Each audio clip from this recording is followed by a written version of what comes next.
For most of history, humans had no idea what purpose the heart served. In fact, the organ so confused Leonardo da Vinci that he gave up studying it. Although everyone could feel their own heart beating, it wasn't always clear what each thump was achieving.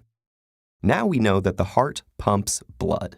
But that fact wasn't always obvious, because if a heart was exposed or taken out, the body would perish quickly. It's also impossible to see through the blood vessels.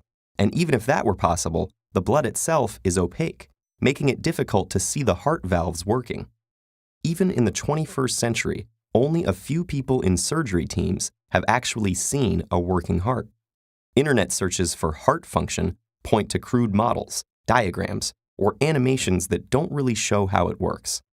It's as if there has been a centuries-old conspiracy amongst teachers and students to accept that heart function cannot be demonstrated, meaning that the next best thing is simply to cut it open and label the parts. That way, students might not fully grasp the way it works, but can superficially understand it, learning such concepts as, the heart is a four-chambered organ, or potentially misleading statements like, mammals have a dual circulation, one with blood going to the lungs and back, and another to the body and back. In reality, mammals have a figure-8 circulation. Blood goes from one heart pump to the lungs, back to the second heart pump, which sends it to the body, and then back to the first pump. That's an important difference because it marks two completely different morphologies. This confusion makes many students wary of the heart in biology lessons, thinking it signals an intimidating subject full of complicated names and diagrams. Only those who end up studying medicine completely understand how it all actually works. That's when its functions become apparent, as medics get to observe the motion of the heart's valves. So let's imagine you're a medic for a day. What you'll need to get started is a whole, fresh heart, like one from a sheep or pig. Immerse this heart in water, and you'll see that it doesn't pump when squeezed by hand. That's because water doesn't enter the heart cleanly enough for the pumping mechanism to work.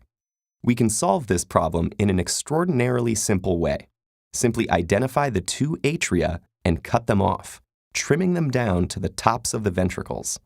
This makes the heart look less complicated, because the atria have several incoming veins attached, so without them there, the only vessels remaining are the two major heart arteries, the aorta and pulmonary artery, which rise like white columns from between the ventricles. It looks, and really is, very simple.